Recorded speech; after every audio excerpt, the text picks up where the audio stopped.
हरे कृष्ण। ज्येष्ठ माह में जल से जुड़े व्रत और त्योहारों का विशेष महत्व होता है, क्योंकि इस समय गर्मी अपने चरम पर होती है। ऐसे में जल का दान करना और निर्जल रहकर उपवास करना धार्मिक दृष्टि से अत्यंत फलदायी माना जाता है। मान्यता है कि इस उपवास को करने से वर्ष भर सुख और समृद्धि की प्राप्ति होती है। इसी कारण निर्जला एकादशी जो इस माह आती है अत्यंत पावन मानी जाती है। ज्येष्ठ माह के शुक्ल पक्ष की एकादशी निर्जला एकादशी, जिसे पांडव एकादशी या भीमसेनी एकादशी के नाम से भी जाना जाता है। इस दिन व्रत रखने मात्र से अन्य एकादशी के बराबर फल की प्राप्ति होती है। इस एकादशी को सबसे कठोर एकादशी में से एक माना जाता है, क्योंकि इस व्रत में जल तक पीने की मनाही होती है। इस दिन भगवान विष्णु की पूजा करने के साथ व्रत रखने से हर तरह के दुख दूर हो जाते हैं और सुख समृद्धि धन संपदा की प्राप्ति होती है। इस साल निर्जला एकादशी की तिथि को लेकर थोड़ा सा असमंजस की स्थिति बनी हुई है, तो आइए जानते हैं निर्जला एकादशी का व्रत कब किया जाएगा तथा उसका पारण कब किया जाएगा। पंचांग के अनुसार ज्येष्ठ माह के शुक्ल पक्ष की एकादशी तिथि की शुरुआत 6 जून की रात को 2:15 पर आरंभ होगी, जो 7 जून को सुबह 4:47 पर समाप्त होगी। इस बार की एकादशी की तिथि करीब 24 घंटे तक की बनी रहेगी और दोनों ही दिन उदया तिथि का संयोग बन रहा है। धार्मिक ग्रंथों के अनुसार जब एकादशी 2 तिथियों पर आती है तो गृहस्थ जनों को पहले दिन व्रत रखना चाहिए। अतः 6 जून को जो गृहस्थ लोग हैं वो एकादशी का व्रत रख सकते हैं, तथा 7 जून को इस्कॉन वाले व वैष्णव संप्रदाय के लोग या जो लोग संन्यास मार्ग पर हैं, मोक्ष की कामना रखते हैं, उनको इस एकादशी का व्रत रखना चाहिए। तो एक बार फिर बता दें, 6 जून को जो गृहस्थ लोग हैं वो एकादशी तिथि का व्रत रखेंगे, तथा 7 जून को जो वैष्णव संप्रदाय या फिर इस्कॉन वाले हैं वो इस एकादशी का व्रत रखेंगे। अब व्रत के पारण के विषय में हम जान लेते हैं। जो लोग 6 जून को एकादशी तिथि का व्रत रखेंगे उनके लिए व्रत पारण जो है अगले दिन 7 जून को रहेगा, जिसका समय होगा दोपहर 1:44 से लेकर शाम 4:31 के बीच में। तथा जो लोग 7 जून को एकादशी का व्रत रखेंगे उनके लिए पारण जो है अगले दिन 8 जून को रखा जाएगा। उनके लिए पारण का समय होगा सुबह 5:23 से सुबह 7:17 के बीच में। व्रत की शुद्धता को बनाए रखने के लिए भक्तों को चाहिए कि दशमी की संध्या से ही अनाज का सेवन बंद कर दें।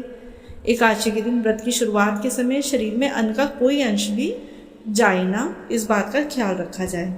6 जून को ब्रह्म मुहूर्त की शुरुआत हो जाएगी सुबह 4:02 से सुबह 4:42 तक।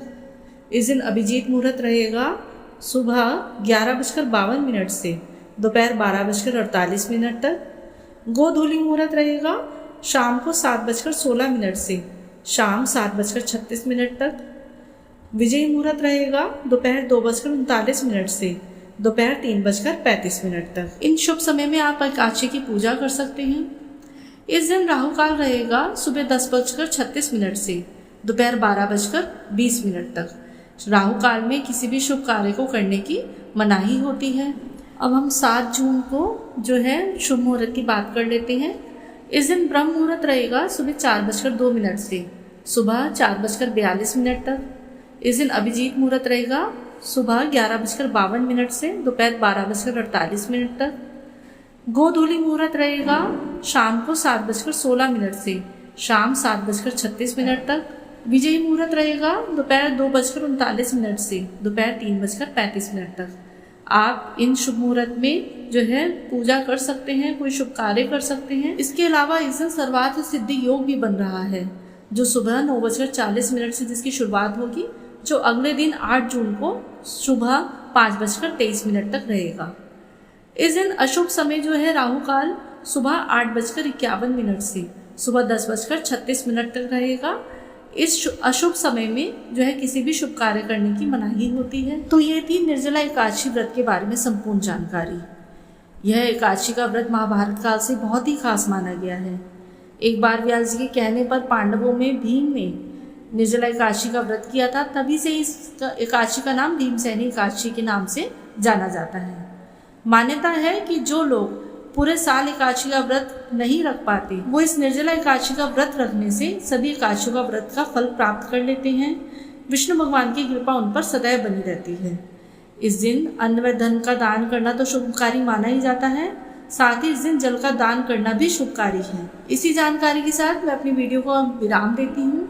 इसी चैनल पर हमारे निर्जला एकादशी व्रत की कथा अपलोड करी जाएगी, तो आप उसको जरूर चेकआउट कर लीजिएगा। आपको हमारी वीडियो में दी हुई जानकारी अगर लाभप्रद लगती है तो हमारे वीडियो को लाइक एंड शेयर जरूर करें, और जिन लोगों ने हमारे चैनल को सब्सक्राइब नहीं किया है वो सब्सक्राइब जरूर करें। हरे कृष्णा।